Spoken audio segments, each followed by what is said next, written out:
Hey, namaste, everybody, from Rishikesh, India again. I'm here on the Rio Ganga, Ganga River, or Maganga as it's called here. And it's a really cool time to be here because the river is cleaner than it's been apparently in anyone's lifetime here. Factories have been closed for a couple of months, and supposedly just beyond those foothills you can see the Himalayas, also for the first time in anyone's lifetime here, allegedly, so I hear. So it's a really special time to be here, and today we're talking about personal power. It's something that I have been thinking and reflecting on so much recently. I define it as the ability to make conscious choices or conscious actions in our life based on principles of cause and effect, or you could say based on principles of nature. I do such action, make such decision, and there is such effect to it, versus doing something unconsciously or in a pre-programmed way. And so to kind of paint you a picture, think about all of the things that you do in life based on some authority. Some authority told you to think or act or be or believe this way. Any authority, so maybe a doctor, maybe a teacher, maybe your peers are doing something and so you do it as well. Maybe your upbringing or your family, your church, your education, society in general, some authority said to be or act, or maybe in an implicit, subtle way said to be or act, to think a certain way, and so you act or are or think that way. So you're doing something on authority, not calling that good or bad. And then on the flip side of that, think of how many things you do in life out of rebellion. So the opposite of authority.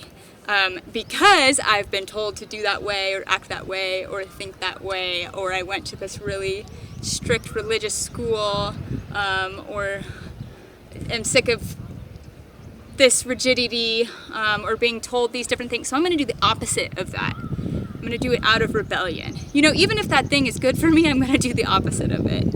So you can see how also that's not really freedom. That's not really doing something because it's what we want to do or because it's propelling us in the direction that we want to go in our lives. We're doing it based on authority or based on rebellion. So there are 1.5 million different examples of it. Something concrete for me is that there came a time in my life where I got really tired of going to parties and drinking alcohol with people and being around people I didn't really know that well, talking about things I didn't care about, like gossip.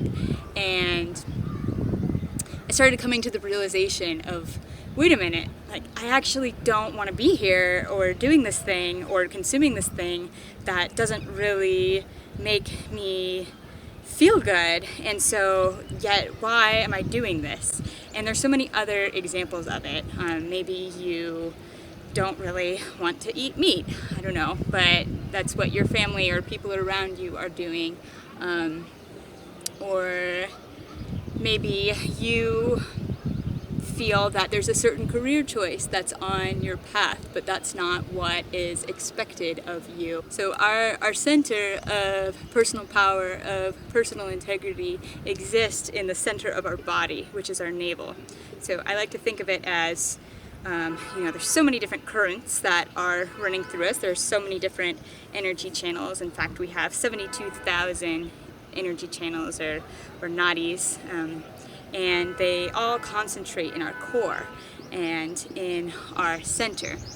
And you can think about there's this upward motion that occurs in our energetic body that is bringing us up and helping us to liberate and see things from a higher perspective. And then there's a current that's bringing us back down to earth and helping us be generators and manifestors. And those two currents meet in the center. And so that is where our willpower is, our ability to choose and discern and to orient ourselves towards our path or the way that we want to move in our life. So every single time that we suppress our true selves, that we act in a way or think in a way or make a decision that is not in line with who we are and where we want to go, we are suppressing this innate ability to choose. Thinking about it in terms of physical body, mental body, emotions, energy body, we are accumulating toxins, which will in turn cause disease. So there's 1.5 million different ways that we suppress ourselves and that we don't listen to ourselves.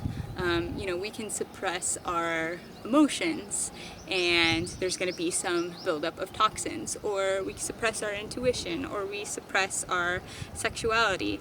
Every time that we're not listening to ourselves, if you think about it in terms of physical body, mental body, energetic body, we're creating some kind of blockage in our center of power, which gives us the ability to choose and discern.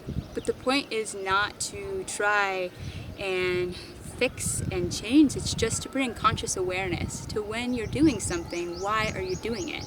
And are you doing it out of fear or out of somebody else's energy or what someone else expects from you, or just because that's kind of the greater narrative, that's just what's happening around me, and so I'm going to do that because that's what feels easiest. I like to think, like, whenever you don't want to do something, why don't you want to do it? Do you not want to do it because it's challenging to you? Or do you not want to do it because it's truly something that's not serving you and that's not putting you in the direction that you want to go? I don't want to get up and do my yoga practice because it feels hard, for instance. Or I don't want to get out of this relationship that's been really toxic and draining to me because I don't want to hurt someone else's feelings. Or I don't want to make this life decision because of what other people are going to think of me. Or I don't want to miss out on eating this thing that's not going to make me feel good. You can fill in the next example. The more we begin to align internally with who we are, and we begin to make those choices not out of a place of rigidity, but out of a place of power and out of a place of conscious awareness, then the things outside of us start to align as well. And it's a really, really beautiful thing. And you start making decisions less based on fear of not having enough or not being enough or not having enough money, opportunity, friendships, food, whatever it is, and you can create a mentality of abundance and enough. I think one block that I got stuck in a lot in my life was floundering around and looking for purpose and looking for what is my higher calling, and then just always realizing more and more and having this confirmation that purpose is something that is inside of me. My emotions, my intuition, my body, all of these things working together know how to express itself. My soul knows how to express itself. And so I don't need to look for purpose because the purpose is inside of me. And so it's about creating these aligned actions and making these empowered choices. And I think that the beautiful thing about that is the more that you begin to feel what alignment is like and on an embodied level, there's a momentum there. The more you see the light, the harder it is to escape. It's like a vortex. So that's all I got for you. I hope that resonated for you and where you're at on your journey today. Blessings. Namaste.